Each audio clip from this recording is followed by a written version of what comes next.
Here is the problem.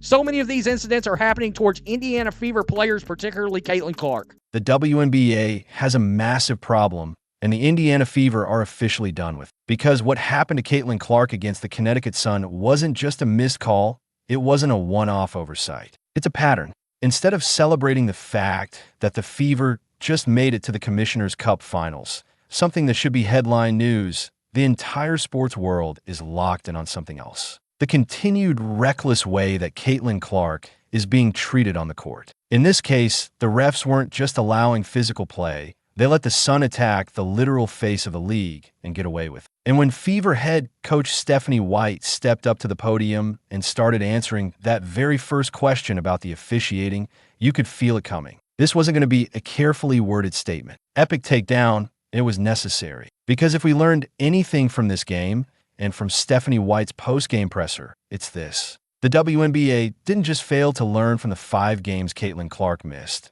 They've straight up failed to learn from the 5 games Caitlin Clark missed. They've straight up ignored complaints for a long time, and the Fever have clearly had enough. So let's break down the on-court chaos, the post-game smackdown, and the reaction from the sports world that is officially sounding the alarm on the WNBA. Because we might have just hit a breaking point. First, like this video and drop some sunglasses in the comments because at this point, Caitlin might need to start wearing goggles on the court. Alright, so it was the Commissioner's Cup matchup against the Connecticut Sun. Yes, the Sun are basically the bottom feeders of the WNBA, but because the Fever lost to them earlier in the season, this game had a little extra meaning beyond just a berth in the Commissioner's Cup final. The Fever were off and running, had a lead, but there were warning signs of fireworks to come. Of course, we had J.C. Sheldon in the mix who, you may recall, was the same player who took out both Sophie Cunningham and Sydney Colson earlier this season. Well, J.C. apparently felt like going for the Fever injury hat trick. J.C. went at the literal face of the league, and then in the chaos,